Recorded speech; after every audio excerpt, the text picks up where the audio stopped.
இந்த திருமண வாழ்க்கையில் ஆண்கள் தங்களுடைய மனைவிமார்களுக்கு செய்ய வேண்டிய கடமைகள் என்னவென்பதை எல்லாம் ஓரளவு நம்ம பார்த்தோம். அதே போல் மனைவியராக இருக்கக்கூடியவர்கள் தங்கள் கணவன்மார்களிடத்தில் எப்படி நடந்து கொள்ள வேண்டும், இந்த விஷயத்திற்கும் இஸ்லாம் நிறைய விதிமுறைகளை, சட்டதிட்டங்களை, கட்டளைகளை பிறப்பித்திருக்கிறது. முதலாவதாக, ஒரு ஆணும் பெண்ணும் மகிழ்ச்சியாக இருப்பதற்காகத்தான் திருமணம் செய்கிறார்கள். இந்த திருமண வாழ்க்கையின் மூலமாக இரண்டு பேருக்குமே சந்தோஷம் கிடைக்கிறது. ஆனாலும் நீங்கள் பார்த்தீர்கள் என்று சொன்னால், இதனுடைய சுமைகளை, இந்த திருமணத்தின் மூலமாக ஏற்படுகிற சுமைகளை ஆண்கள் தான் தங்களுடைய தலையில சுமந்து கொள்வதை நீங்கள் பார்க்கிறீர்கள். உலகத்தில் உள்ள எல்லா ஜீவராசிகளுமே, ஆடு மாடுகள், பறவைகள், இவைகளெல்லாம் கூட ஆண் பெண் என்று ஒரு சேர்க்கையில் ஈடுபடுகின்றன. அதன் மூலமாக குஞ்சுகளோ குட்டிகளோ பிறந்து விடுமானால் அதை வளர்ப்பதில் ஆணுக்கு எந்த விதமான பங்கும் இருக்காது. அந்த தாய் பசு தான் அதுக்கு பால் கொடுக்கணும், அதுதான் அதனுடைய எல்லாத்துக்கும் பங்கெடுக்கணும்.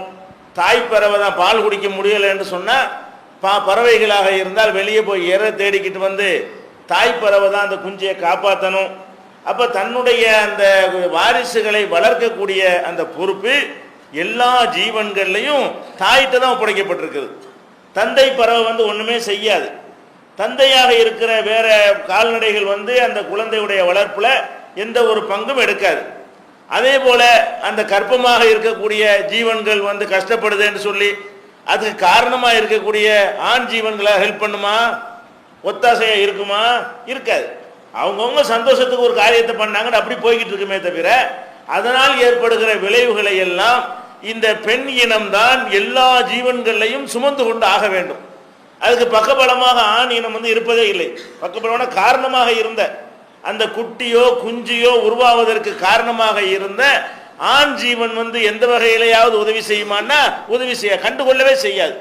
அப்ப இதுதான் உலகத்தில் உள்ள இயற்கையா இருக்கும் பொழுது, மனித குலத்தில் மாத்திரம் அல்லாஹ் எப்படி அதை அமைத்திருக்கிறான் என்று சொன்னால், ஆண்களை எந்த மாதிரி மனநிலை உள்ளவர்களாக அமைத்திருக்கிறான் என்று சொன்னால், இதை நாம சுமக்கணும், நம்ம இவங்களுடைய சாப்பாட்டுக்கு பொறுப்பேற்றுக் கொள்ளணும், இவங்களுடைய நல்லது கெட்டதுக்கு பொறுப்பேற்றுக் கொள்ளணும், இவங்க பெற்றெடுக்கிற அந்த குழந்தைகளுக்கு நம்ம என்ன செய்யணும், பாடுபடணும், அவங்களுடைய முன்னேற்றத்திற்காக உழைக்கணும் என்ற மாதிரியான ஒரு எண்ணத்தை ஆண்களுடைய உள்ளத்துல மனித குலத்திற்கு மாத்திரம் அல்லாஹ் ஏற்படுத்தி இந்த பெண்களுடைய சுமையை குறைத்திருக்கிறான்.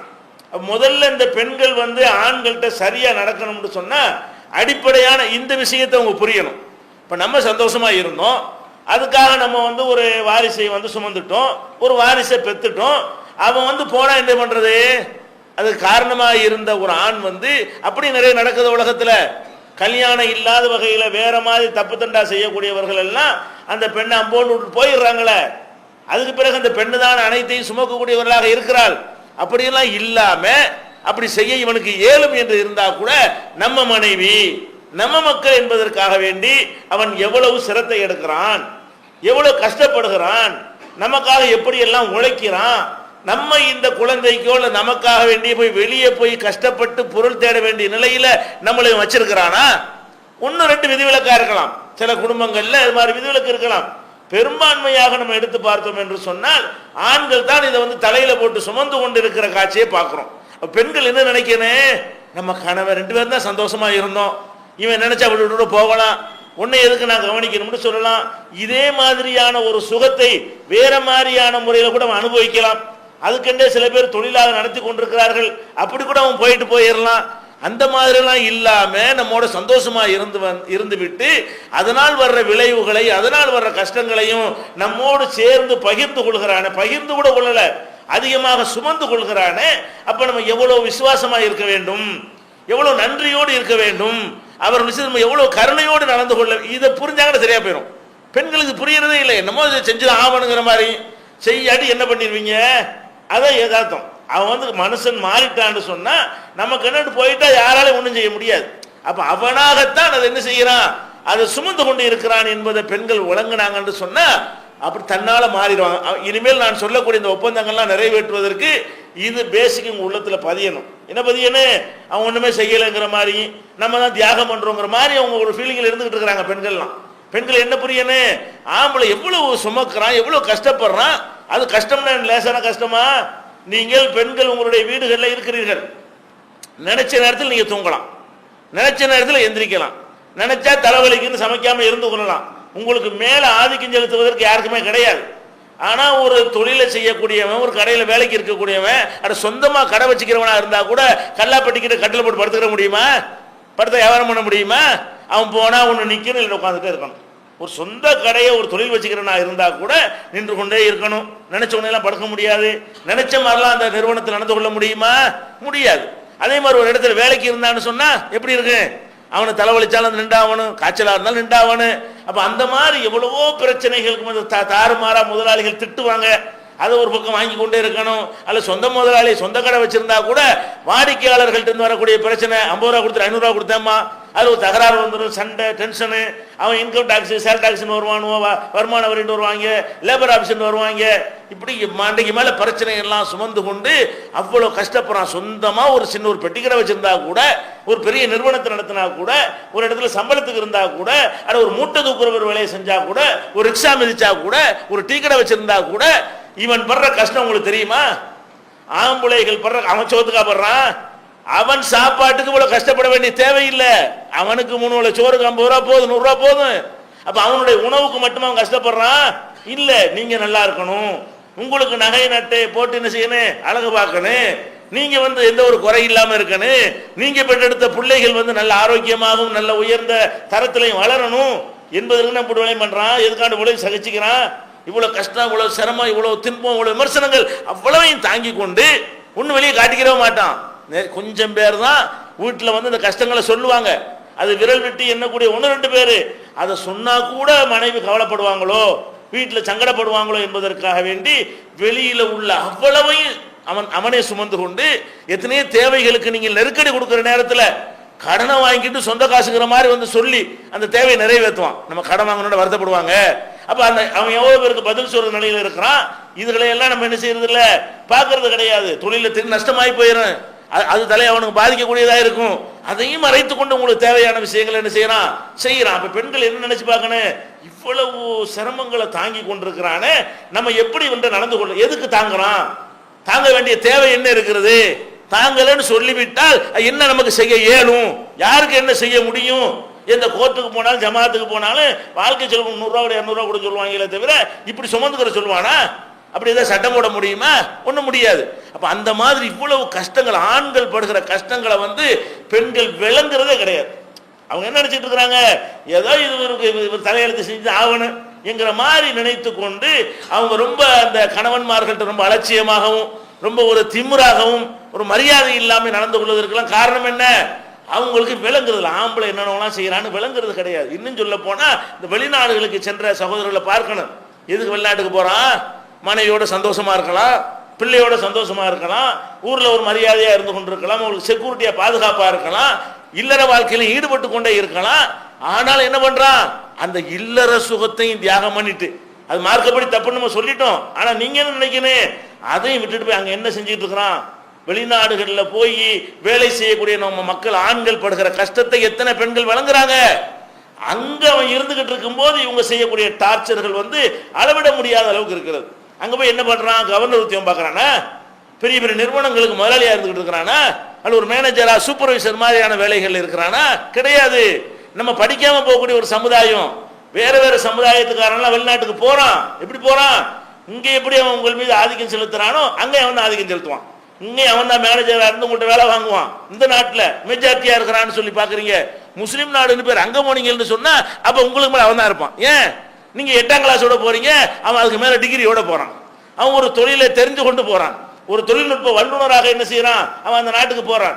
அப்ப அவனுக்கு கீழே போய் என்ன செய்யறீங்க, மறுபடியும் போய் அடிமை வேலை பாக்குறீங்க. என்ன வேலை பாக்குறீங்க? நாங்க அரபு நாடுகளுக்கு போய் பார்த்துட்டு கண்ணீர் வடிக்காத குறை. இதையெல்லாம் இந்த பெண்கள் என்ன செய்யணும், அதெல்லாம் எடுத்து உன காட்டணும். வெளிநாடுகளில் வளைகுடா அவலங்கள் தெளிவாக நம்ம இணைஞ்சிருக்கிறோம், வெளியிட்டு இருக்கிறோம் குறுந்தகடுகளாக. அந்த வளைகுடா அவலங்களை ஒரு பெண்ணு பார்த்துட்டான்னு சொன்னா வெளிநாட்டில் இருக்கிற கணவன்மார்கள்ட்ட எப்படி நடக்கணும்னு அது சொல்லிக் கொடுக்கும். அவ்வளவு கொடுமை, அவ்வளவு துன்பம், அவ்வளவு கஷ்டத்தை அனுபவித்துக் கொண்டு தங்களுடைய மனைவிமார்களுக்காக வேண்டி தங்களுடைய பிள்ளைகளுக்காக வேண்டி அப்படி கஷ்டப்படுறான். 100 மாடி 200 மாடிக்கெல்லாம் சாரம் கட்டி ஏறி வெளில அடிச்சுக்கிட்டு இருக்கிறவனை நீங்க பாக்குறீங்க, ரோடு போடுறவனை பாக்குறீங்க. 4 மணிக்கு எழுப்பி விட்டுருவாங்க.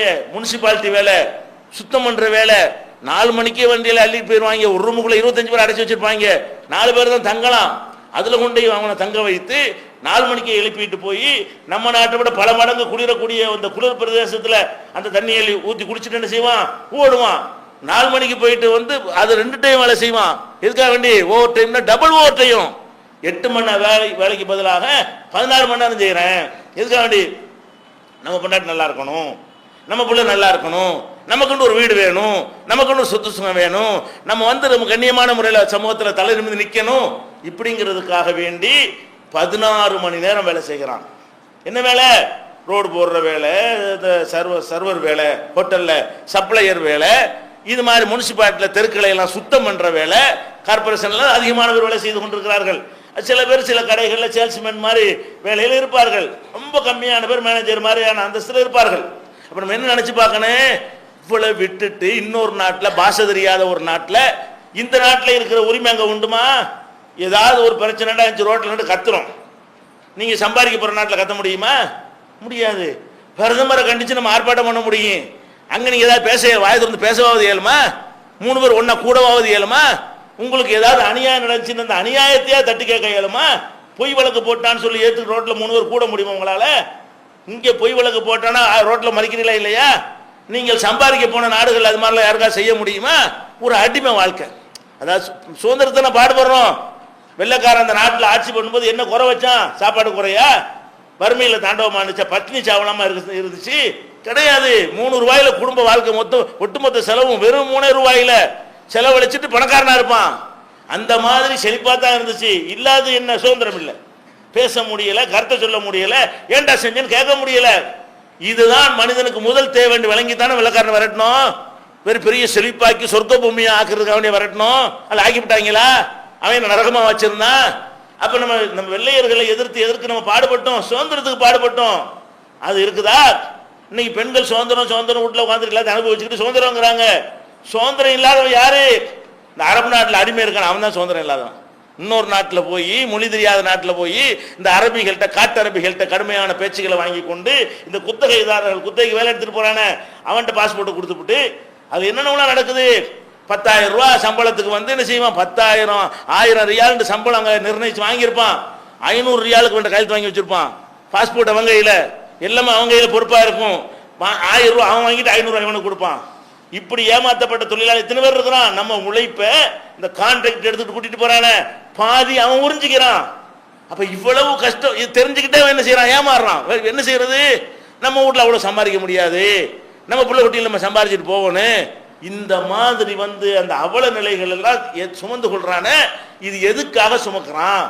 மனைவின்னு ஒருத்தி இல்லாட்டி அவன் சுமப்பானா? புள்ளேண்டு குடும்பம்னு ஒன்று இல்லாட்டி அவனுக்கு சுமக்க தேவையா? இல்லவே இல்லை. இப்ப நம்ம என்ன நினைச்சு பார்க்கணும்? நம்முடைய கணவன், ஒவ்வொரு கணவனும் வெளிநாட்டு அரபு நாட்டில் இருக்கிறவன் தான் கஷ்டப்படுறான்னு கிடையாது. எந்த ஒரு கணவனாக இருந்தாலும் வெளி உலகத்தில் அவன் படக்கூடிய அந்த கஷ்டங்கள் சொல்லி மாளாது. அதுவே ஒரு வாழ்க்கைன்னு ஆயிட்டதுனால பழகி போய்விட்டது. அப்படி வெளியில நின்று அதை பார்க்கணும். ஆண்கிற வட்டத்திலிருந்து வெளியே நின்று, பெண்ணுங்கிற வட்டத்தில் வெளியே நின்று ஒரு பார்வையாளராக ஒவ்வொருத்தன் வாழ்க்கையை நீங்க எடுத்து பார்த்தீங்கன்னு சொன்னா அவனுடைய மொத்த சந்தோஷம் அவன் இழந்துகிட்டு இருக்கிறான். அவனுடைய நிம்மதி, அவனுடைய சந்தோஷம், அவனுடைய எல்லாமே அவனுக்கு குறைந்து கொண்டிருக்கிற காட்சி நீங்க பாக்குறீங்க. அப்ப அந்த மாதிரியான ஒரு தியாகத்தை நம்முடைய கணவன்மார்கள் செய்து கொண்டிருக்கிறார்கள், நமக்காக செய்கிறார்கள். இப்படிங்கிறத பெண்கள் உணரல என்று சொன்னா அவங்க எந்த ஒப்பந்தத்தையும் நிறைவேற்ற மாட்டாங்க. முதல்ல வழங்குறது என்ன நடக்குது, அதை செய்யணுமா இல்லையா? நபிகள் நாயகம் ஸல்லல்லாஹு அலைஹி வஸல்லம் சொன்னாங்க, ஒரு மனிதனுக்கு இன்னொரு மனிதன் சஜிதா செய்வதை நான் அனுமதிப்பதாக இருந்தால் லஅமர்துல் மர்அத அன் தஸ்ஜுத லி ஜௌஜிஹா, மனைவியை கணவனுக்கு சஜிதா செய்ய சொல்லியிருப்பேன். ஆனால் நான் அதை தடுத்து வச்சிருக்கிறேன். அது என்ன, யாருக்கும் சஜிதா செய்யக்கூடாதுங்கிறதுனால அந்த அளவுக்கு அவர்களுக்கு அவ்வளவு உரிமை இருக்கிறது. அவளுக்கு மரியாதை கொடுக்கணும். காலில் விழுவுறது தடை. அதே நேரத்தில் அது மனிதனுக்கு மனிதன் சஜிதா செய்யக்கூடாதுங்கிறது தான் தடுத்து வச்சிருக்கிறேன். ஆனால் நீங்கள் மரியாதையா இருக்கணும். ஏன்னு கேட்டா அந்த அளவுக்கு ஆண்கள் பெண்களுக்காக அப்படி இயல்பாக எல்லாம் படைச்சு வச்சிருக்கிறாங்க. நீங்க கூட பார்க்கலாம், கொஞ்சம் உள்டா கொஞ்சம் கற்பனை பண்ணி பாருங்க. உங்களுக்கு தெரிந்தவர்கள் நான் சொல்ற மாதிரி யாராவது இருந்தாங்கன்னு சொன்னா அவங்கள கொஞ்சம் உன்னிப்பா கவனிச்சு பாருங்க. என்ன உன்னிப்பா கவனிக்கிறது? நம்ம ஆம்பளை சம்பாதிக்கிறோம், சம்பாதிக்கிற எந்த ஒரு ஆம்பளையா இருந்தாலும் ஒன்று ரெண்டு விதிவிலக்கா இருக்கலாம். அதிகமான ஆண்கள் எப்படி இருக்கிறோம்னு கேட்டா நம்முடையதுன்னு எடுத்துக்கொள்ளவே மாட்டோம். ஆம்பளையை பொறுத்தவரைக்கும் என்ன செய்வோம், அது நம்முடைய எதுன்னு என்னுடையதுன்னு தனியாக பிரித்து வைக்க மாட்டோம். வீட்டில் இருக்கிற எல்லாமே யாருடையது, நம்ம எல்லாத்துக்கும் உரியது என்கிற மாதிரியான ஒரு பரந்த மனப்பான்மையோடு தான் அதில் உள்ள அனைத்தையும் நம்ம பயன்படுத்தி கொண்டு இருப்போம். இந்த பெண்கள் தனியாக போய் சம்பாதிப்பாங்க. தனியாக போய் சம்பாரிச்சுக்கிட்டு அவங்களுக்கு வருமானம் வருதுன்னு வைங்க, இது நம்முடையதுன்னு அவங்க சொல்லவே மாட்டாங்க. அவங்க தனியாக தான் அதை வச்சுக்கிடுவாங்களே தவிர சில பேர் இந்த கொடுமையினால, மாமியார் கொடுமையினால அட்டைக்கு பிடுங்கி வச்சுக்கிறாங்க சில பேர். அந்த மாதிரி இல்லாமல் கொஞ்சம் ஃப்ரீடமாக இருக்கக்கூடிய குடும்பங்களாக இருக்குமே. ஆனால் என்ன செய்வாங்க, இந்த பெண்கள் சம்பாதிக்கிறத ஒரு ஆம்பளை எப்படி குடும்பத்தினுடைய நல்லது கெட்டதுக்கெல்லாம் செலவழிக்கிறானோ அந்த மாதிரி அவர்களால் செலவழிக்க முடியாது, செலவழிக்க மாட்டார்கள். கணவனுக்கு கூட கொடுக்கறதா இருந்தா ஒரு தொழில் துறைன்னு வச்சா இன்னும் கொஞ்சம் சம்பாதிப்பானுங்கிறதுக்கான கொடுப்பார்கள். 1 லட்ச ரூபாய் நம்ம கொடுத்தோம்னு சொன்னா நமக்கு வர்ற வருமானம் கூட இருக்குமேங்கிறதுக்காக வேண்டி நகை நட்டுலாம் கரண்டி கொடுப்பார்களே தவிர இயற்கையாகவே கொடுக்கணுங்கிற அந்த விஷயத்தில் நீங்க ஒப்பிட்டு பார்த்தீர்களே ஆனால் ஆண்கள்கிட்ட கூடுதலாக என்ன, அவன் பாட்டுக்கு பூட்டுறான், தேவையே கிடையாது, சாப்பாடு தான் அவன் கொடுக்கணும் மனைவிக்காக வேண்டி. அவன் பாட்டுக்கு என்ன செய்யறான், அப்படி நகையில் அலங்கரிக்கிறாங்க. ஒரு பெண்ணை தன்னுடைய மனைவி என்ற காரணத்திற்காக பல லட்சங்களுக்கு கிலோ கணக்கில் எல்லாம் நகையை வாங்கி அவர்களுக்கு கொடுக்கணும். அனைத்து அணிந்து கொள்ள கூட அவர்களுக்கு முடியாது, தூக்கி நடக்க கூட முடியாது. அந்த மாதிரியான அளவிற்கெல்லாம் இந்த கணவன் வீட்டிலேயே உங்களை உட்கார வச்சு அவ்வளவு பெரிய சந்தோஷங்களை தந்து கொண்டிருக்கிறான். அவனுக்கு தேவையா? சோத்தை தந்துட்டு சும்மா இருக்கலாமா இல்லையா? மீதெல்லாம் ஏன் கண்ட்ரோல்ல வச்சுக்கிறவன் இருக்கலாமா இல்லையா? அது மாதிரி சொத்து சுகங்களை எல்லாம் எழுதி கொடுக்குற கணவன்மார்கள் இருக்கிறாங்க. அவங்க கஷ்டப்பட்டு சம்பாதித்த வீடுகளை எல்லாம் நான் திடீர்னு மண்டைய போட்டாலும் போட்டுருவேன், அதனால நீ சிரமப்படுவேன், இந்த வீட்டை உன் பேர்ல எழுதி வைக்கிறேன், அப்பதான் உனக்கு பாதுகாப்புன்னு அப்படி ஆக்கிறவனுக்கு. நம்ம திடீர்னு இறந்துட்டோம்னு சொன்னா எப்படி உங்களுடைய நிலைமை ஆகும், மனைவி நிலைமை என்ன ஆகும்னு சொல்லி அவன் சம்பாதிச்சதை என்ன செய்யறான், மனைவிக்கு எழுதி வைக்கக்கூடிய, எழுதி வைக்க தேவையில்லை. நான் ஏற்கனவே சொல்லி இருக்கிறேன், எழுதி வைப்பது என்பது அல்லாஹ் மார்க்கத்தில் வாரிசுரிமை சட்டம் தந்திருக்கிறான். அவங்களை ஏமாத்தியே போட்டுருவாங்கன்னு ஒரு நெருக்கடியான நிலையில தான் எழுதி வைக்கணுமே தவிர மார்க்கம் அதை பிரிச்சு கொடுத்துரும். ஆனா நடக்குதா இல்லையா? அப்ப இந்த கணவன்மார்கள் ஆண்களா இருக்கக்கூடியவர்கள் மனைவிகள் விஷயத்தில் எவ்வளவு கூடுதலாக இருக்கிறார்கள் என்பதை நம்ம என்ன செய்யணும், சிந்திச்சு பார்ப்பார்களே. ஆனால் இந்த பெண்கள் ஆகா நம்ம எப்படி நடந்து கொள்ளணும். நீங்க சில தலைவர்கள் கூட பார்ப்பீங்க, கணவன் அவனுக்கு கிடைக்கக்கூடிய மரியாதை, அவனுக்கு கிடைக்கக்கூடிய சமூக அந்தஸ்தை எல்லாம் மனைவியோட ஷேர் பண்ணிக்கிறத நீங்க பாக்குறீங்க. நம்ம நாட்டுக்கு மலேசியா பிரதமர் வர்றாருன்னு சொன்னா பொண்டாட்டி கூட்டிகிட்டே வர்றாரு. என்ன பிரதமருக்கு என்ன பண்ணாங்க, ஒண்ணுமே பண்ணல. அந்த பிரதமர் ஆகுறதுக்கோ அதுக்கு அவர் ஜெயிப்பதற்கோ எந்த விதமான ஹெல்ப் பண்ணாங்களா, போராட்டம் பண்ணாங்களா, ஜெயிலுக்கு போனாங்களா, ஒன்றும் கிடையாது. அது மலேசியா பிரதமர் வந்தாருன்னா அவர் மனைவியோடு தான் வருவார். அது மாதிரி நம்ம நாட்டு பிரதமர் அங்கே போனார்னா அவர் முன்னாடி தான் கூட்டிகிட்டே போவார். நம்ம நாட்டு ஜனாதிபதி எங்கேயாவது போனால் புருஷன் கூட்டிகிட்டு போவாங்களா? நம்ம நாட்டு பிரதமர் ஆம்பளையா இருக்கிறாங்க, நம்ம நாட்டு ஜனாதிபதி பொம்பளையா இருக்கிறாங்க. இந்த பொம்பளை புருஷனையும் கூட்டி எங்கேயாவது போய் பார்த்துருக்கிறீங்களா? அவங்களுக்குள்ள வச்சுக்கிறாங்க.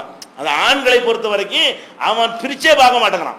அவனுடைய எதுங்கிறதுல என்ன செய்வான், மந்திரியா இருக்கிறான்னு சொன்னா வெளியே நல்லது கெட்டதுகளுக்கு, கல்யாண காட்சிகளுக்கு, அல்ல பண்டிகை நேரங்கள்ல எல்லாம் நீங்க பாத்தீங்கன்னு சொன்னா அந்த கணவன் மனைவியாகவே போய் அந்த அந்தஸ்துகளை எல்லாம் எனக்கு கிடைக்கிற மாதிரி என் மனைவிக்கும் கிடைக்கணும்னு விரும்புறானா இல்லையா? எந்த நாட்டு அதிபராவது, அமெரிக்க அதிபர் உள்பட கொண்டாட்டி எல்லாம் பார்த்துருக்கிறீங்களா? வெளியே சுற்றுப்பயணம் போனார்களே ஆனால் அவங்க மனைவிக்கு அந்த ஜனாதிபதி அந்தஸ்து கிடைக்கிற என்ன சட்டம் இருக்கு? ஒன்றும் கிடையாது.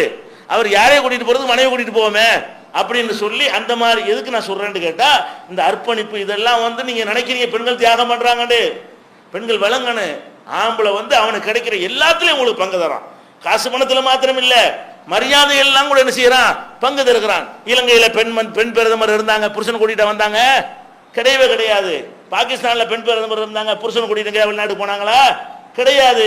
நம்ம நாட்டுடைய பிரதமர் இருக்கிற, ஜனாதிபதி இருக்கிறாங்க, புருஷனுடைய உலகத்தில் எங்க நீங்க பார்த்து இருக்க முடியாது. ஆனா எல்லா இடத்துல நீங்க பார்க்கலாம் ஆண்களுக்கு கிடைக்கக்கூடிய அந்த இங்க உள்ள அமைச்சர், பெண் அமைச்சர்கள்லாம் எடுத்துக்கிறங்க, அவங்க சுற்றுப்பயணம் எல்லாம் போனா பொண்டாட்டி கூட்டிட்டு போறாங்க, புருஷனோட போறாங்களா? கிடையாது.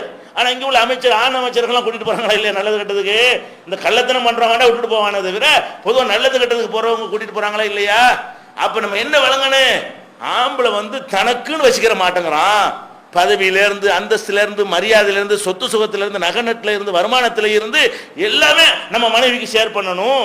அப்ப நம்ம எப்படி பெண்கள் கணவன்ட்ட நடக்கணும், எப்படி கணவன்ட்ட மரியாதையாகவும் கண்ணியமாகவும் நன்றியோடும். முக்கியமான விஷயம் என்ன, நபிகள் நாயகம் ஸல்லல்லாஹு அலைஹி வஸல்லம் சொன்னாங்க, நரகத்துல பெண்களை உங்களை நான் அதிகமாக பார்க்கிறேன்.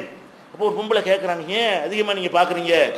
ஆம்பளை பொம்பளை எல்லாம் சமமாத்திர தப்பு ரைட்லாம் செய்வாங்க, அது நாங்க மட்டும் எதுக்கு அதிகமா நரகத்துல இருக்குன்னு? அப்ப நபிகள் நாயகம் ஸல்லல்லாஹு அலைஹி வஸல்லம் சொன்னாங்க, ரெண்டு காரணம் தான் சொன்னாங்க.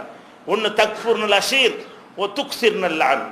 ஒன்று என்ன, அதிகமாக சபிக்கிறீங்க, எதுக்கு எடுத்தாலும் நாசமாப்பா உருப்படா பண்ணு செய்றீங்க, திட்டுறீங்க, இது ஒரு காரணம். இது ஆம்பளை ஜாஸ்தியாக கிடையாது. ரெண்டாவது என்ன பண்ணுறீங்கன்னா, கணவனுக்கு நன்றியோடு நீங்கள் நடப்பது இல்லை. உபகாரத்தை விளங்கினா தானங்க நன்றி செலுத்துவாங்க. உபகாரத்தை வந்து நம்ம என்ன செய்யணும், விளங்கணும். யார் ஒருத்தர் வந்து நமக்கு உதவி செஞ்சான்னா அந்த உதவியுடைய மகத்துவம் தெரிஞ்சா தான் நன்றி செலுத்துவோம்.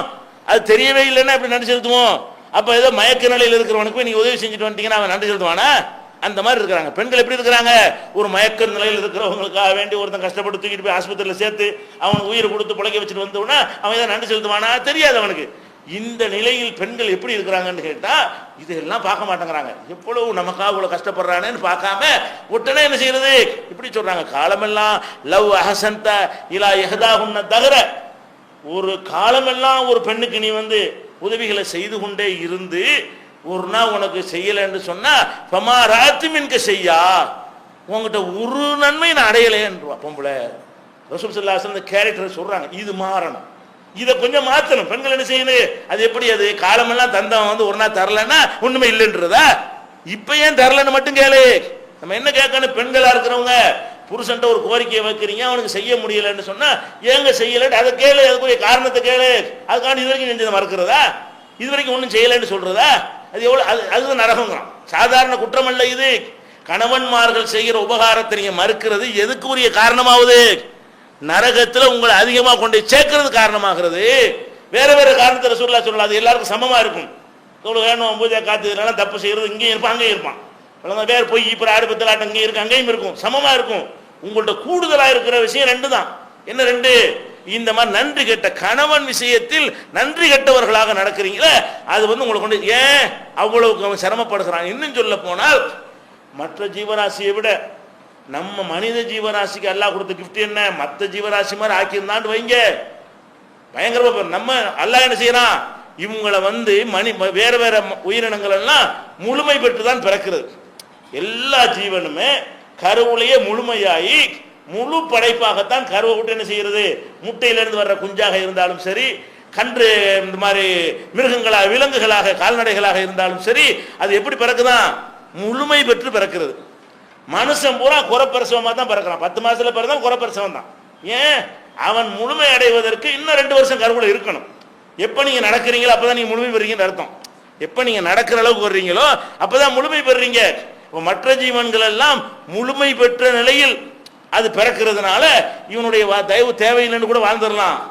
புருஷனுடைய தயவு இல்லாம கண்டுபிடி தூக்கிட போகணும், அதுவா ஓடுமே. ஒரு தாய் பசு வந்து கண்டுபிடிய தூக்கி ஓட வேண்டிய தேவை இருக்குதா? கிடையாது.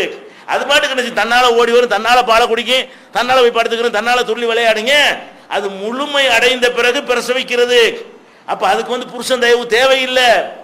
மனுஷனுக்கு எப்படி முழுமை பெறுவதற்கு முன்னாடி எல்லாம் நினைச்சிட்டான், முழுமை பெற்ற பிறகு பிரசவத்தாக்கியிருந்தா ஒரு பொம்பளை குலைக்க மாட்டான். முழுமை பெற்ற பிறகு இப்ப பிறக்கிற மாதிரி ஒரு 4 மடங்கு சைஸ்ல ஒரு குழந்தை வயிற்றுல வளர்ந்தா என்ன கதிக்கு ஆகுறது? அப்ப அல்லாஹ் என்ன பண்றான், அதுக்கு முன்னாடி உள்ளுக்கு வச்சு ஒரு காவாசி அளவுக்கு அவனை வச்சுவிட்டு காது கேட்காத நிலையில, வாய் பேச முடியாத நிலையில, கையை கால அசைக்க முடியுமே தவிர பிடிக்க முடியாத நிலையில, எஞ்சி உட்கார முடியாத நிலையில, நிக்க முடியாத நிலையில அதெல்லாம் ஒன்று வர வேண்டி இருக்கிறது. அதெல்லாம் கருவிலே வச்சு வளர்த்தா பயங்கரமான பிரச்சனையாகி போயிடும். அல்லாஹ் என்ன பண்றான், அப்படி வளர்க்காம வெளியே வந்து வளர்ந்துட்டு போட்டு கருணைக்கு அவனு செஞ்சுட்டான். ஆனா அதனால நீங்க என்ன செய்ய வேண்டி இருக்கு, இன்னும் கொஞ்சம் கூடுதல் சிரமப்பட வேண்டி இருக்குது. என்ன கூடுதல் சிரமம்? ஒரு கை குழந்தையை பராமரிக்கிற பெரிய கஷ்டம் இல்லையா? அப்ப ஆம்பளை தயவு இல்லாட்டி ரொம்ப கஷ்டம்ங்கிற நிலையில் இருக்கிறீங்க. இதை எந்திரிச்சு ஓடி போற பிள்ளைய பத்திங்கன்னு வைங்க, அப்ப போடாம புருஷன் தேவையில்லைன்னு போயிடலாம். அல்லாஹ் எப்படி படைச்சிருக்கிறான், அதை தூக்கணும் கொஞ்சம் வச்சுக்கிட்டு இருக்கணும், ஒரு வினாடி என்ன பூ போல வைத்து தாங்கினாதான் அந்த குழந்தைய வளர்க்க முடியும். அந்த மாதிரி வந்து அப்ப அதையே உட்கார்ந்து இருந்தா வேற வேலை யார் பாக்குறது? அப்ப அந்த மாதிரியான ஒரு நிலையில் அல்லாஹ் ரப்பல் ஆலமீன் உங்களுக்கு அந்த ஆணுடைய உதவி தேவைங்கிறது எப்படி நீ வச்சிருக்கான்னு பாருங்க. அப்ப அந்த ஆண் உதவி எல்லாம் என்ன ஆகுறது, அவன் செய்யறான். அப்படியே என்ன செய்யறான்? இன்னும் சொல்ல போனால் இன்னொன்னு நீங்க பார்க்கணும், ஒரு பொம்புல அவளுடைய பிள்ளைய வந்து கவனிக்கிறாள்ல, அதுக்கு ஆம்பளை கவனிக்கிறதுக்கு வித்தியாசம் இருக்கிறது. ஒரு பொம்பளைக்கு வந்து அது தான் புள்ளதான் கன்ஃபார்மா தெரியும். அதில் யாருக்கா டவுட் வருமா? ஒரு பொம்பளைக்கு இது ஏன் புள்ளதாங்கிறதுல ஒரு பொம்பளைக்கு டவுட் வருமா? டவுட்டுக்கு முகாந்திரமே இல்லை. ஆம்பளை பொறுத்த வரைக்கும் அவன் நம்புறான், அவனுக்கு தெரியாது. நீங்க சொல்றீங்க, நீங்க என்ன செய்றீங்க, இது உனக்கு தான் பிறந்தன்னு நீங்க சொல்றீங்களே தவிர அதை நம்புறானா இல்லையா? டிஎன்ஏ டெஸ்ட் எவ்வளவு நம்பிக்கை வச்சிருக்கான் இந்த பொம்பளையில வந்து ஆம்பளை அப்படி சந்தேகப்படுறாங்க. ஆம்பளை வந்து தகுந்த ஒரு காரணம் இருந்தாலே தவிர இந்த மாதிரி எதுக்கு சந்தேகப்பட மாட்டான். வழங்குதா? அவனை மாதிரி இந்த பிள்ளை இல்லாட்டாலும் சரி, உங்களை மாதிரி இல்லாட்டாலும் சரி, வேற மாதிரி இருந்தாலும் சரி, என் பிள்ளைன்னு ஒத்துக்கிறானா இல்லையா? அப்ப எல்லா குடும்பங்கள்லையும் பார்க்கணும். நீங்க யோசிச்சு பார்க்கணும், நம்ம சொல்றல எவ்வளவு நம்புறான். நம்ம புள்ள ஓம் புள்ள தாண்டான்னு அவன்கிட்ட சொல்லி சொல்றோம், ஆமான்னு ஒத்துக்கிட்டு செய்யறானு. நம்ம எப்படி நன்றியா இருக்கணும், எப்படி விசுவாசமா இருக்கணும். அவனை மாதிரி அச்சு அசலா இருந்தாலாவது நம்புறதுல பிரச்சனை இல்லை. அப்படித்தான் எல்லா பிள்ளையும் பிறக்குதா? அப்படி அப்பனுக்கு பிள்ளை தப்பாம அப்படி பிறக்கிற மாதிரி எத்தனை இருக்கு? ஒரு 100ல் 1 கூட இருக்காது. அதே மாதிரி இருக்கிறது. மீதி உள்ளதெல்லாம் ஏதாவது வித்தியாசமா இருக்கும். 4 தலைமுறைக்கு முன்னாடி யார மாதிரியே பிறக்கும். நமக்கு யாருந்த வரையும் பார்த்துருக்க மாட்டோமா, புது பிள்ளை மாதிரி தெரியும். இருந்தாலும் நம்ம என்ன பண்ணிக்கிறோம், என் பிள்ளை தான். அப்ப பெண்கள் நினைச்சு பார்க்கணும், எவ்வளவு நம்பிக்கை கான்பிடென்ட் அவன் ஏத்துக்கிறான். நம்ம சொல்ல நம்பி இது உன் பிள்ளை தான் சொன்ன உடனே அது நிஜமா அவன் பிள்ளை தான், சந்தேகம் வரலாம்லங்கிறேன். அதுக்காண்டி எல்லாம் தப்புன்னு சொல்ல வரல. கரெக்டா இருந்தாலும் உங்களுக்கு தெரிஞ்ச அளவுக்கு அவனுக்கு தெரியுமா? வயிற்றுல சுமக்கிற உங்களுக்கு தெரியுது, உங்கள்கிட்ட இருந்து வெளியே வர்றது தெரியுது, உங்க பிள்ளை தான் அது. வேற ஒரு பெண்ணிட்ட இருந்து உங்களுக்கு அது உங்களுக்கு கன்ஃபார்ம். ஆம்பளைக்கு எந்த விதமான கன்ஃபார்ம் கிடையாது, அது நம்பிக்கை. அப்ப என்ன நம்பிக்கை எடுத்து பார்த்தால் கூட ஆண்கள் பெண்கள் மேல ரொம்ப நம்பிக்கை வச்சிருக்கிறாங்களா, பெண்கள் ஆண்கள் மேல நம்பிக்கை வச்சிருக்காங்க? இட போட்டு பாருங்க. ஆண்கள் பெண்கள் மேல வச்சிருக்கிற நம்பிக்கை ரொம்ப ரொம்ப ரொம்ப அபரிமிதமானது. அப்படி நம்புறான், என் பிள்ளைட்டில என் பிள்ளை தான், என்ன வேண்டாலும் செய்வேன், அதுக்காக வேண்டி என்னுடைய வாழ்க்கையை அர்ப்பணிப்பேன், அதுக்காக நான் உழைக்குவேன், அவர் டாக்டராகி என்ஜினியர் ஆகி நான் பார்ப்பேங்கிறான், என்ன வேண்டாலும் செய்வேங்கிறான்.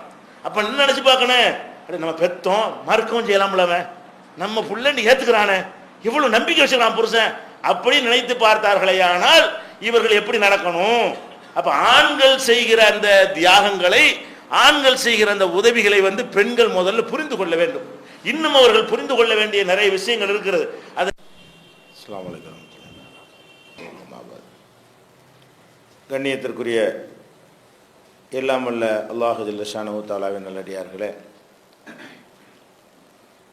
மனிதர்கள் வணக்க வழிபாடுகளை எவ்வாறு நிறைவேற்ற கடமைப்பட்டிருக்கிறார்களோ அதுபோல தங்களுக்கிடையே செய்து கொள்கின்ற ஒப்பந்தங்களையும், குறிப்பாக திருமண வாழ்க்கையின் மூலமாக செய்து கொள்கின்ற ஒப்பந்தங்களை முழு அளவிலே நிறைவேற்ற கடமைப்பட்டிருக்கிறார்கள் என்பதை நம்ம பார்த்து வருகிறோம். அதில் குறிப்பாக பெண்கள் தங்களுடைய வாழ்க்கை துணைவர்களோடு எத்தகைய அணுகுமுறைகளை மேற்கொள்ள வேண்டும், அவர்கள் நல்லவர்களாக சாலிகானவர்களாக வாழ்வதற்கு எந்த வகையில் நாம் உறுதுணையாக இருக்க வேண்டும் என்பதில் அதிகம் கவனம் செலுத்த கடமைப்பட்டிருக்கிறார்கள். ஆண்களை பெண்களை 2 பேரை எடுத்துக்கொண்டோமே ஆனால் பொருளாதார ரீதியாக பெண்கள் மீது அதிகமான கடமைகள் சுமத்தப்படவில்லை. தங்களுடைய வாழ்க்கை தேவைக்காக கூட பெண்கள் அவங்களே சம்பாதிக்கணும் என்று இந்த மார்க்கத்தில் சொல்லப்படலை. அவங்களுடைய பெற்றோர்களை கவனிக்க வேண்டும், அவங்களுடைய சொந்த பந்தங்களை கவனிக்க வேண்டும் என்பது போன்ற சுமைகளும் பெண்கள் மீது இஸ்லாம் சுமத்தவே இல்லை. இந்த கடமைகளை எல்லாம் ஆண்கள் மீது தான் அல்லாஹ் சுமத்தி இருக்கிறான். ஆண்கள் தங்களுக்காக சம்பாதிக்க வேண்டும், தங்களுடைய மனைவிக்காக சம்பாதிக்க வேண்டும், தங்களுடைய பிள்ளைகளுக்காக சம்பாதிக்க வேண்டும், தங்களுடைய பெற்றோருக்காக கூட ஆண்கள் சம்பாதிக்க வேண்டும், தங்களுடைய உடன் பிறந்த சகோதர சகோதரிகள் சிரமப்படுவார்களே ஆனால் அவங்களுக்காகவும் அவர் சம்பாதிக்க வேண்டும், அவங்களெல்லாம் கவனிக்க வேண்டும் என்றெல்லாம் நிறைய கட்டளைகள் ஆண்களுக்கு உள்ளது. ஆனால் நடைமுறையில் பெண்கள், மனைவியாக வரக்கூடிய பெண்கள் என்ன நினைக்கிறார்கள் என்று சொன்னால், கணவனுடைய முழு வருவாயையும் நாம மாத்திரமே பயன்படுத்தி கொள்ள வேண்டும், கணவனுக்கு சொந்தமான எந்த ஒரு பொருளாதாரமும் கணவனுடைய சொந்தக்காரங்களுக்கு போகக்கூடாது, கணவன் தன்னுடைய தாயை கவனிக்கக்கூடாது, கணவன் தன்னுடைய தகப்பனை கவனிக்கக்கூடாது, கணவன் தன்னுடைய தங்கச்சியை அக்காவை கவனிக்கக்கூடாது, அவங்களுடைய உறவினர்களை அனுசரிக்கக்கூடாது என்கிற அளவுக்கு ஒரு குறுகிய எண்ணம் உடையவர்களாக பல மனைவிமார்கள் இருக்கிறார்கள். அப்போ இப்படி நடந்து கொள்வார்களே ஆனால் அந்த கணவன் இப்போ அல்லாட்ட பாவியாகி விடுகிறான். தாயை கவனிக்காமல், தகப்பனை கவனிக்காமல், அவன் மீது என்னென்ன கடமைகளை எல்லாம் அல்லாஹ் சுமத்தி இருக்கிறானோ அதையெல்லாம் செய்ய முடியாத ஒரு பாவியாக இந்த திருமண வாழ்க்கையின் மூலமாக பெண்கள் பல கணவன்மார்களை ஆக்கி விடுகிறார்கள். அவன் மனப்பூர்வமாக அவன் குடும்பத்தாரை அனுசரிக்க விரும்பினால் கூட மனைவிக்கு பயந்து கொண்டு அவன் கவனிக்க அஞ்சுகிறான். கவனிப்பதிலிருந்து விலகி கொள்ளுகிற காட்சியை பார்க்கிறோம். நம்முடைய கணவன்மார்களும் அவங்க நல்லவர்களாக இந்த உலகத்தில் வாழ்ந்து அவங்களுக்கு அல்லாஹ் என்னென்ன கடமைகளை எல்லாம் சுமத்தி இருக்கிறானோ அதையெல்லாம் செய்வதற்கு நம்ம ஊக்குவித்து அவனை நல்ல வழியில் செலுத்தி அவன் தன்னுடைய தாய் தந்தையரை கவனிக்கக்கூடியவனாக ஆக்கி இப்படியெல்லாம் அவனை நல்வழியில் கொண்டு போனாதான் ரெண்டு பேருமே சொர்க்கத்துக்கு போவதற்குரிய ஒரு வழியை அடைய முடியும். இதை நிறைய பெண்கள் உணர்றதே கிடையாது. இதனால என்ன, அவங்களும் பாவியாகி அவங்களும் தங்களுடைய கணவன்மார்களை பாவம் செய்ய வைத்து அவங்களும் அதனால் அந்த பாவத்தில் பங்கெடுத்து கொண்டவர்களாக வாழ்க்கையை ஓட்டுற நிலையை பார்க்கிறோம். அப்போ பெண்கள் என்ன கவனத்தில் வைக்கணும், நமக்கு தாயை கவனிக்கிற கடமை எல்லாம் சுமத்தலை, நம்முடைய தந்தையை கவனிக்கிற கடமையை சுமத்தலை, நம்முடைய கணவன் மீது இதெல்லாம் சுமத்தப்பட்டு இருக்கிறது. அவர் நமக்கு மட்டும் உழைக்க மாட்டார், நம்முடைய பிள்ளைகளுக்கு மாத்திரம் உழைக்க மாட்டார், அவர் மீது என்னென்ன கடமைகளை அல்லாஹ் சுமத்தி இருக்கிறானோ அதுக்கெல்லாம் உழைக்குவார் என்பதை உணர்ந்து அதை தூண்டக்கூடியவங்களாக இருக்க வேண்டும். மனைவிமார்கள் எப்படி இருக்கணும்னு கேட்டால், உங்கள் தாயை நீ கவனிக்காமல் இருக்கிறீங்க, உங்கள் தகப்பனை இதுக்கு நீங்கள் கவனிக்காமல் இருக்கிறீங்க, உங்கள் சொந்த பந்தங்கள்லாம் சிரமப்படுத்தானே செய்கிறாங்க, அவர்களை நீங்கள் கவனிக்கலாமே என்று ஊக்குவிக்கக்கூடியவர்களாக ஒரு பெண் ஆனால்தான் அவனை சொர்க்கத்துக்கு போகிற பாதையில் அவள் கொண்டு செல்கிறாள். அதுதான் அல்லாஹ் குர்ஆன்ல என்ன சொல்றான், ஹுன்ன லிபாசுல்லக்கும் வ அன்தும் லிபாசுல்லஹுன்ன. அந்த பெண்கள் உங்கள் மனைவியராக இருக்கக்கூடிய அவங்க உங்களுக்கு ஆடையாக திகழ வேண்டும், நீங்க அவங்களுக்கு ஆடையாக திகழ வேண்டும். ஆடையாக திகழ்னா என்ன, ஆடை எப்படி எல்லா வகையிலையும் நம்மளை பாதுகாக்கக்கூடியதாக இருக்கிறதோ அதே மாதிரி நம்முடைய கணவனை நம்ம பாதுகாக்கணும். நம்ம தப்பான வழிக்கு போகாமல் அவனை கண்காணிக்க வேண்டும். அவன் மார்க்கத்தை பேணுவதற்கு நம்ம ஒரு உத்வேகமாக ஊக்கம் கொடுக்கக்கூடியவர்களாக இருக்கணும் என்கிறதை பெரும்பாலான மனைவிமார்கள் புரிந்து கொள்வது இல்லை. அவன் மட்டும் இப்போ குற்றவாளி ஆக மாட்டான், மறுமையில் அல்லாஹ்விடத்தில் இவங்களும் தான் குற்றவாளி ஆவாங்க. இன்னும் சொல்ல போனால் நபிகள் நாயகம் ஸல்லல்லாஹு அலைஹி வஸல்லம் சொல்றாங்க, பெண்கள்கிட்ட ஒரு பெரிய ஆயுதமே இருக்கிறதா சொல்றாங்க. பார்த்தா பலவீனமாக இருக்கிறீங்க, ரொம்ப ஒன்றும் இல்லாத ஒரு ஆள் மாதிரி இருக்கிறீங்க, ஆனால் பெரிய பெரிய அறிவாளியெல்லாம் பெரட்டி என்ன செஞ்சிடுறீங்க, உங்கள் கருத்துக்கு தகுந்தவாறு மாற்றிடுறீங்க. இதை நான் ஒரு ஆச்சரியமாக பார்க்கிறேன் என்று நபிகள் நாயகம் ஸல்லல்லாஹு அலைஹி வஸல்லம் அவங்க கூட சொல்லி காட்டுறாங்க. பெரிய கூர்மையான அறிவு உள்ளவனாக இருப்பான், அவனுக்கே என்னவாயிரும்னு கேட்டால் மனைவி சொல்றதான் சரின்னு அவனுக்கு படும், ஆனால் சரியாக இருக்காது. மனைவி சொல்லக்கூடிய தப்பான விஷயங்கள் கூட அவனுக்கு என்ன செய்யும், நம்ம பொண்டாட்டி சொன்னால் சரியாக தான் இருக்கு என்று நினைக்கும் அளவுக்கு மாற்றக்கூடியவர்களாக நீங்கள் இருக்கிறீர்கள். அப்போ அந்த ஆயுதத்தை நீங்கள் தப்பாக யூஸ் பண்ணிடக்கூடாது. நீங்கள் கணவனை நல்ல வழிக்கு பயன்படுத்தணுமே தவிர அந்த திறமையை அந்த ஆற்றலை அவனை சரியான பாதைக்கு கொண்டு போகிறதுக்கு பயன்படுத்துகிற விட்டுட்டு எந்த அளவுக்கு ஆக்கிடுறாங்க, தாயை ஊட்ட விட்டு விரட்டுறது சரின்னு அவன் நினைக்கக்கூடிய நிலைக்கு ஆக்குனது யார், இவங்க தான். அது பெத்த தாயை ஊட்ட விட்டு போட்டு விரட்டி விடக்கூடிய பிள்ளைகள் இருக்கிறார்கள். அது சரி என்று அவன் நினைக்க வச்சது யாரு, உன்னுடைய தாயை விரட்டி விடுறதுக்கு நீ உடன்படுவியா? அப்போ அந்த கணவனுடைய தாயை ஊட்ட விட்டு விரட்டி விட்டு தந்தையை விட்டு விரட்டி விடுறது, அவங்கள வயசான காலத்தில் முதியோர் இல்லத்தில் கொண்டு சேர்க்கிறது, கவனிப்பாரற்றி விடுவதெல்லாம் உலகத்தில் நடக்குது. இதெல்லாம் சரின்னு ஒரு பையன் நினைக்கிறான்னு சொன்னால் அதை ஆக்குனது யாரு, இந்த பெண்ணு தான் அப்படி ஆக்குறான். அப்போ ஒரு பெண்மணியை பொறுத்த வரைக்கும் அவன் நினைத்தாலேயானால் இப்படியெல்லாம் செய்யாமல் நல்லவனாகவும் கொண்டு போக முடிகிறது. அவன் நினைச்சான்னு சொன்னால் அவனை கெட்ட காரியத்தை எல்லாம், தடை செய்யப்பட்ட காரியத்தை எல்லாம் நல்ல காரியம் மாதிரி அவனுடைய மூளையை மழுங்க வச்சு மற்ற இடத்துலலாம் விவரமாக தான் இருப்பான். இந்த பொண்டாட்டி சொல்லும் போது மட்டும் அந்த விவரம் எங்கே போதும் தெரிய மாட்டேங்குது. மற்ற விஷயம் ஷார்ப்பாக பேசுவான், ஷார்ப்பாக சிந்திப்பான், எல்லா விதத்திலும் ஆர்குமெண்ட்லாம் பண்ணுவான், நல்லது கெட்டதை கரெக்டாக கண்டுபிடிப்பான். இந்த மனைவி அந்த நேரத்தில் சொல்லக்கூடிய நேரத்தில் சில தவறான முடிவுகளை கூட சரியானது என்று நினைக்கிற அளவுக்கு ஒரு அப்பாவியாக இந்த ஆம்பளை இருக்கிறான். அல்லாஹ் அப்படி படைச்சு வச்சிருக்கிறான். ஆண்களுடைய தன்மை எப்படி படைச்சிருக்கிறான், அவங்கள எப்படி வேண்டாலும் ஏமாத்திடலாம், அவங்கள்ட்ட ஒரு அழுகையை விட்டால் சரியாக வந்துடும், அவங்கள்ட்ட ஒரு ஒப்பாரி வச்சா என்ன ஆயிரும், நம்ம கருத்துக்கு அவனை கொண்டு வந்துடலாம் என்கிற மாதிரி ஒரு நிலையில் ஆண்கள் படைக்கப்பட்டிருக்கிறார்கள். இந்த பலவீனத்தை நிறைய பெண்கள் மிஸ்யூஸ் பண்ணுறாங்க, தப்பாக பயன்படுத்தி தாங்களும் குற்றவாளி ஆயிடுறாங்க. இது பெண்கள் கவனிக்க வேண்டிய ஒரு விஷயம். குடும்ப வாழ்க்கையில் ஒப்பந்தம்னு சொன்னால் அவனுடைய மார்க்க கடமையை நிறைவேற்றுறதுக்கு தானே உறுதுணையாக நிற்கணும். அவனுடைய மார்க்க கடமைக்கு முட்டுக்கட்ட போடுற அளவுக்கு நின்றார்களே, ஆனால் அவங்க அந்த குடும்ப வாழ்க்கையில் கணவனுக்கு செய்ய வேண்டிய கடமையை சரியாக செய்யவில்லை அப்படின்னு அர்த்தம்.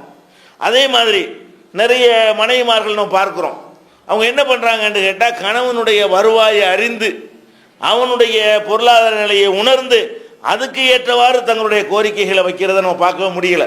அவங்க எதுக்கு ஆசைப்படுறாங்க, யதார்த்தமான உலகத்தை விட்டு வெளியே போய் பெருமைக்காக வேண்டி வாழன்னு ஆசைப்படுறாங்க. அதிகமான பெண்களுடைய நிலைமை என்ன, பெருமைக்காக வேண்டி நம்ம கணவன்கிட்ட இருக்குதா, அவனுடைய வருவாயை கொண்டு நம்ம ஆசைப்படக்கூடியதை கேட்கலாமா? கேட்குற அளவுக்கு அவன்கிட்ட அதுக்கு தகுதியோடு நம்ம கணவன் இருக்கிறானா? அவனுடைய வருவாய் அதுக்கு ஏற்றதா இருக்குதா? இதையெல்லாம் கவனிக்கணுமா இல்லையா? கணவன் நம்ம கணவன் தான், நமக்காக என்ன வேண்டாலும் செய்வான் தான். அவன் செய்வான் என்ற காரணத்திற்காக வேண்டி அவன் மீது இல்லாதெல்லாம் சுமத்துறாங்களா இல்லையா? எதுக்காக இன்னைக்கு பார்க்குறோம், பெரும்பாலான பெண்கள் அவங்களுக்கு தேவையோ தேவையில்லையோ அதை பற்றிலாம் கவலை கிடையாது. பக்கத்து வீட்டில் ஒரு வசதி வந்து விட்டது என்று சொன்னால் அது நமக்கு வேணும். அதிகமான பெண்களுடைய நிலைமை எப்படி இருக்கிறது? அல்லாஹ் பொருளாதாரத்தை சிலர் கூட கொடுப்பான், சிலர் குறைவாக கொடுப்பான். கூட கொடுத்தவங்க அதுக்கு தகுந்தவாறு வாழ்வார்கள், கம்மியாக கொடுத்தவர்கள் அதுக்கு தகுந்தவாறு வாழ பழகிக்கொள்ளணும். நமக்கு அல்ல கம்மியாக தான் கொடுத்தா என்ன செய்யணும்? சரி, அல்ல அவ்வளோதான் நம்ம கொடுத்துருக்குறான் அப்படின்னு நம்மளை மாற்றிக்கொள்ளணும். ஆனால் என்ன நம்ம உலகத்தில் பார்க்குறோம், பக்கத்து வீட்டில் ஒரு பெரிய ஒரு வீடை கட்டிட்டாங்கன்னு சொன்னால் எனக்கு அந்த மாதிரி ஒரு வீடு வேணும். பக்கத்து வீட்டில் பெரிய ஃப்ரிட்ஜ் வாங்கிட்டாங்கன்னு சொன்னால் நம்ம வீட்டில் ஃப்ரிட்ஜ் இருக்கு, இதை விட ஒரு ஜான் கொஞ்சம் பெருசாக இருக்குமா, அது எப்படி எனக்கு அதே மாதிரி வேணும் அப்படின்னு சொல்லி ஒரு ஃப்ரிட்ஜ் வைத்திருந்தால் கூட அந்த வீட்டோட நான் என்ன மட்டமா அப்படின்னு சொல்லி கணவன்மார்களை நச்சரிக்கக்கூடிய பெண்கள் நிறைய பேர் இருக்கிறார்கள், அதை சாதிக்கக்கூடியவர்களும் இருக்கிறார்கள். அதே மாதிரி டிவின்னு சொன்னால் அவங்க வீட்டில் ஒரு பிளாஸ்மா டிவி வாங்கிட்டு நம்ம வீட்லேயும் வாங்கணும், அல்லாத இருந்தால் வாங்கிட்டு போங்க. ஒரு கணவன்றது இருக்குதா, நமக்கு தேவைதானா அது? அப்போ வாங்கினா அவனுடைய சிரமம் இல்லாமல் அவனுடைய வாழ்க்கை ஓடுமா? இதையெல்லாம் பார்க்கறதே கிடையாது. எதை பார்ப்பாங்க? அந்த வீட்டில் வாங்கிட்டாங்க எங்களுக்கு வேணும், அந்த வீட்டில் ஒரு பொம்பளை நகை வாங்கிட்டானா எனக்கு வேணும், அவன் நல்ல கல் வளையல் போட்டா எனக்கு அந்த மாதிரி வளையல் வேணும்.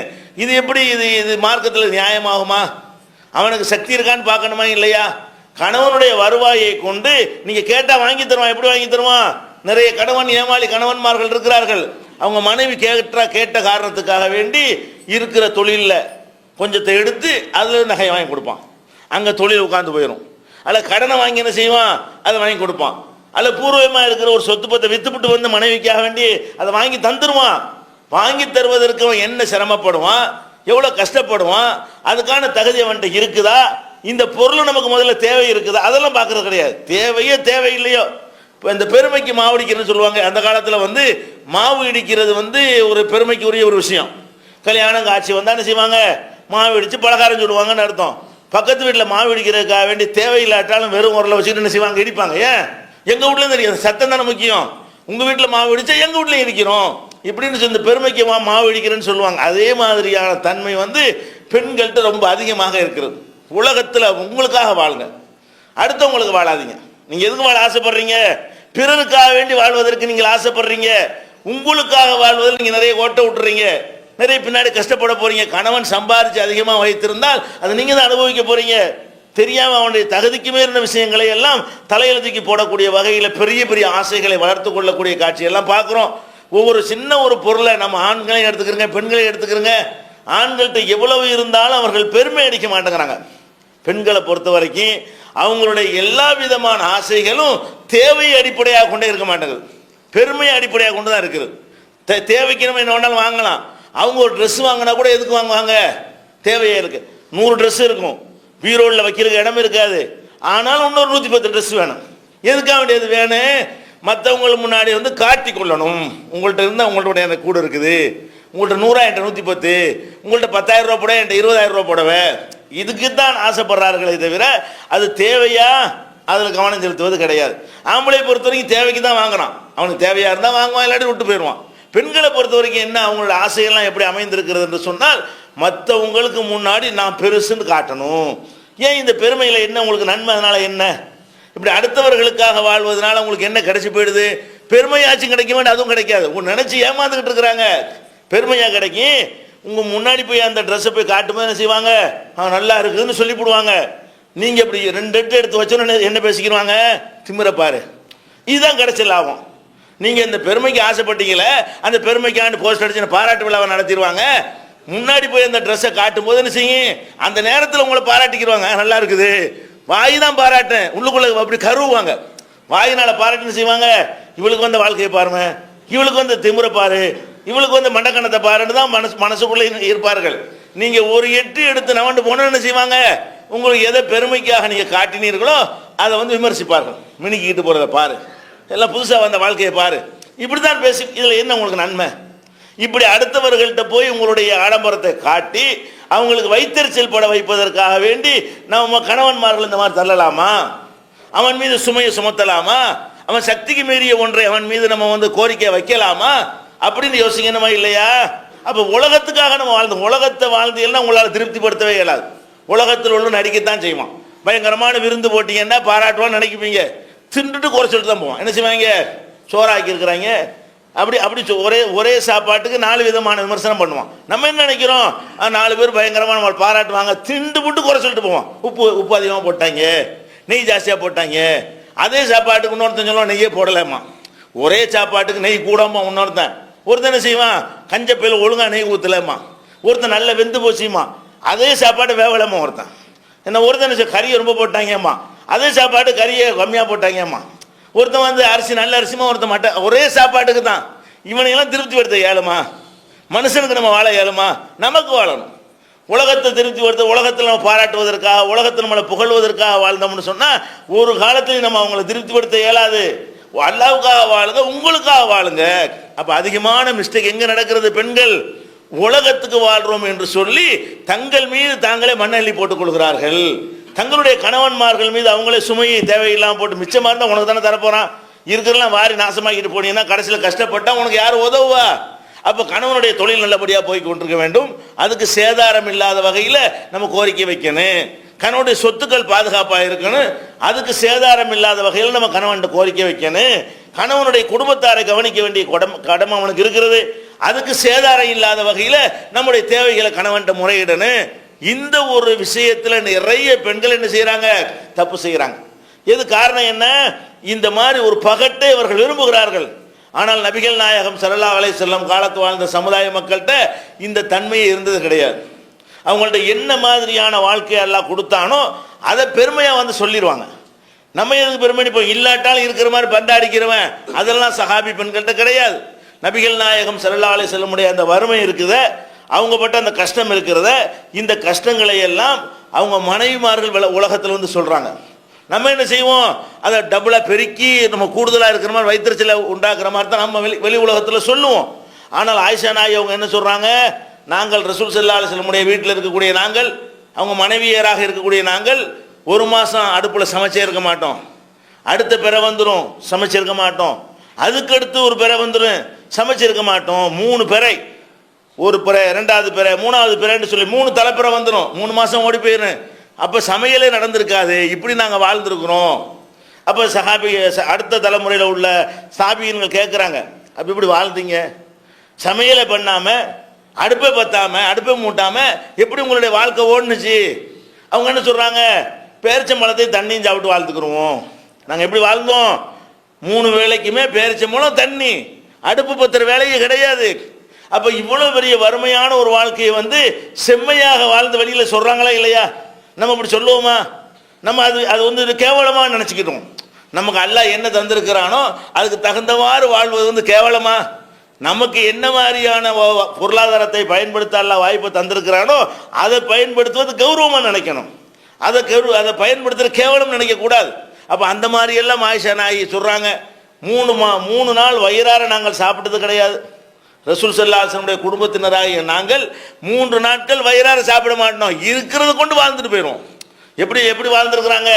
அல்லாஹ் என்ன ரசூல் ஸல்லல்லாஹு அலைஹி வஸல்லம் கொடுத்திருந்தானோ அதை கொண்டு வாழ்வதற்கு அந்த மனைவிமார்கள் தங்களை பயிற்றுவித்து கொண்டார்கள், பழக்கப்படுத்தி கொண்டார்கள். அந்த வாழ்க்கைக்கு தங்களை தயார்படுத்தி கொண்டார்கள். அதனால இந்த குழப்பம் இல்லாமல் ஓட முடிஞ்ச அந்த வாழ்க்கை பெருமைக்குரிய வாழ்க்கையாக இருந்துச்சே இல்லையா? அதே மாதிரி ரசூல் ஸல்லல்லாஹு அலைஹி வஸல்லம் அவங்க பயன்படுத்தின தட்டுமுட்டு தளவாடங்களை எடுத்துக்கொண்டால் ஆச்சரியமாக இருக்கும். அப்படிலாம் இன்றைக்கி வாழ முடியாது. நம்மளெல்லாம் நல்லா அப்படி ஆக்கவே இல்லை. ஒவ்வொரு மனைவிமார்களும் என்ன செய்யலாம்? பெருமை எடுத்துக்கொள்ளலாம். என்ன செய்யலாம்? நம்மளை அந்த வறுமையில் அல்லாஹ் வைக்கவே இல்லை. இன்னைக்கு இருக்கக்கூடிய எந்த ஒரு ஏழ்மையான குடும்பமாக இருந்தாலும் ரசூல் ஸல்லல்லாஹு அலைஹி வஸல்லம் காலத்தில் இருந்துச்ச வறுமை, அந்த வறுமை உள்ள ஒரு குடும்பம் இன்னைக்கு உலகத்தில் உண்டா? இல்லை. ஏன்? ரசூல் ஸல்லல்லாஹு அலைஹி வஸல்லம் வீட்டுக்கு வருவாங்க, ஹல்லீந்தக்கும் செய்வுன், சாப்பிட என்ன மாதிரி இருக்கான்னு கேட்பாங்க. ஒன்றுமே இருக்காது. அப்போ நான் நோம்பா இருந்துக்கிறேன். இப்படி எத்தனை வீடு இருக்கிறீங்க? சாப்பிட ஒரு பேரிச்சம்பழம் கூட இல்லாத ஒரு வீடு இன்றைக்கி ஏதாவது ஒரு வீடு இருக்கா? எவ்வளோ வறுமையில் இருந்தாலும் தெருவில் பிளாட்பாரத்தில் இருக்கக்கூடிய ஒரு குடும்பமாக இருந்தால் கூட அவங்கள்ட்ட ஒரு பேரிச்சம்பழம் கூட இல்லாமல் இருக்குமா? ஒரு பிஸ்கட் கூட இல்லாமல் இருக்குமா? அப்போ ரசூல் ஸல்லல்லாஹு அலைஹி வஸல்லம் வீட்டில் என்ன கேட்பாங்க? ஏதாவது சாப்பிட இருக்குதான்னு கேட்பாங்க. இல்லைன்னு சொன்ன உடனே அப்போ நான் இன்னைக்கு நோம்பா இருந்துக்கிறேன். அப்போ சாப்பிட என்ன இருக்குதுன்னு பார்த்து அதுக்கு தகுந்தவாறு நோன்பு வைப்பதாக இருந்தால் அது எப்படிப்பட்ட வறுமை? ஒரே ஒரு ட்ரெஸ் இருக்கும், அதை போத்திக் கொள்வார்கள், ரெண்டாவது போடுற ட்ரெஸ் இருக்காது. அப்போ ஒரு சஹாபி வந்து கேட்குறாங்க, அல்லாஹ்வுடைய தூதரே, ஒரே ஒரு ட்ரெஸ் மட்டும் அணிந்து நாங்கள் தொழலாமா? என்னப்பா எல்லாரும் ஒரு ட்ரெஸ் தானே வச்சிருக்கோம், யார்கிட்ட அவளி குள்ளிக்கும் சௌபானி, யார்கிட்ட நம்ம 2 ட்ரெஸ் வச்சிருக்கிறோம், எல்லாம் ஒரு போர்வை தானே போத்திக்கிட்டு இருக்கிறோம். இப்படி வறுமை, இவ்வளவு பெரிய கஷ்டம். இந்த கஷ்டமான வாழ்க்கைக்கு அவர்கள் தங்களை வந்து தயார்படுத்தி கொண்டிருந்தாங்க, பழக்கப்படுத்தி கொண்டிருந்தார்கள். அதுக்காண்டி இப்படி இருக்கணும்னு அவசியம் இல்லை.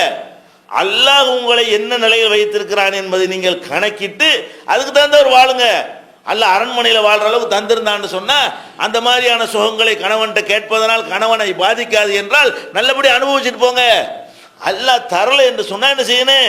திணிச்சிடக்கூடாது. சரி, அல்லாஹ் நம்மளை இந்த மாதிரி தான் வைத்திருக்கானா, அதுக்கு தகுந்த மாதிரி நம்மளை வந்து பக்குவப்படுத்திக்கிறோம். வாசலுக்கு வந்து கதவு கிடையாதுங்க. ரசூல் ஸல்லல்லாஹு அலைஹி வஸல்லம் வாழ்ந்த வீடு இருக்கிறத ஒரு பாய் தான். அந்த பாயை தான் இரவுல என்ன செய்வாங்க? விரித்து கொள்வார்கள். பகலில் போனால் அதான் கதவு, டோர். அதுதான் அந்த பாயத்துக்கு மேலே போட்டுருவாங்க, அதான் டோர், அதான் அந்த வீட்டுக்கு வாசல். இப்படியான ஒரு நிலையில் நம்ம யாராவது இருக்கிறோமா? இப்படிலாம் கிடையாது. இதை விட இப்போ பல ஆயிரம் மடங்கு மேலான நிலையில் தான் அல்லாஹ் நம்மளே வைத்திருக்கிறான். அதே மாதிரி ஒரு கட்டில் படுத்து கிடந்தாங்கன்னு சொன்னால் மேனியெல்லாம் என்ன செஞ்சிடும்? வரி வரியாக விழுந்துடும். அந்த மாதிரியான பேரிச்ச நாரினால் செய்யப்பட்ட ஒரு கைத்து கட்டில் தான் அவங்களுடைய படுக்கைக்கு உரியதாக இருந்தது. இப்படியா நம்ம இருக்கிறோம்? அப்போ ஒவ்வொரு பெண்கள் என்ன உணரணும்? சரி, அல்லாஹ் நமக்கு பரக்கத்தா தந்தால் நம்ம அனுபவிப்போம். அல்லாஹ் நமக்கு பரக்கத்தா தரலன்னு சொன்னா கணவனுடைய வருவாய்க்கு உட்பட்டு நம்முடைய வாழ்க்கை அமைத்துக் கொள்வோம். அல்லாஹ் நிறைய தரும்போது நிறைய பயன்படுத்திக்கிறோம், கம்மியா தந்தா கம்மியா பயன்படுத்திக்கிறோம். நம்மனால அந்த புருஷங்கார ஒரு கடனாளியா போய் நின்றக்கூடாது. நம்மளால நம்முடைய புருஷங்கார உலகத்துல 4 பேருக்கு முன்னே கை கட்டி நின்றக்கூடாது. தொழிலை உண்டாக்குறது கஷ்டம், அழிக்கிறது லேசு. ஒரு கஷ்டப்பட்டு இப்பதான் ஒரு தொழிலை உண்டாக்கி இருப்பான். இந்த பெண்கள் படுத்துற டார்ச்சருக்கு என்ன செய்வான்? அவங்கள திருப்திப்படுத்துறதுக்காக வேண்டி அதையெல்லாம் நாசமாக்கிட்டு மனைவிக்கு வாங்கி கொடுப்பான், நகை வாங்கி கொடுப்பான், நட்டு வாங்கி கொடுப்பான். கடைசியில் என்ன தொழில் உள்ள போய்கிட்டே இருக்கும். அப்ப இதையெல்லாம் பெண்கள் என்ன செய்யணும்? கவனிக்கணும். நம்முடைய ஆசைக்கு ஒரு லிமிட் வைத்துக் கொள்ள வேண்டும், நம்முடைய ஆசைக்கு ஒரு எல்லை வகுத்து கொள்ள வேண்டும். கணவனுடைய தகுதிக்கு மேலே உள்ளது நம்ம வாங்கி கேட்டக்கூடாது என்பதையெல்லாம் பெண்கள் அதிகமாக புரிந்து கொள்ள வேண்டிய விஷயம். அடுத்து என்ன இன்னைக்கு பார்க்குறோம்? கடனுக்கு கிடைக்குன்னு சொன்னால் பெண்கள்கிட்ட உள்ள பெரிய மைனஸ் என்ன? கடனுக்கு கிடைக்கிறது என்று சொன்னால் அது என்னவா இருந்தாலும் வாங்க ரெடியாக இருக்கிறார்கள். அவங்க வீட்டுக்கு தேவையே இருக்காது. கடனுக்கு டிவி கிடைக்குது, உடனே அவங்க ஒன்று இறக்கி வைக்கி. கடனுக்கு பீரோ கிடைக்குது, வாசல் ஒன்று இறக்கி வச்சிருப்போ.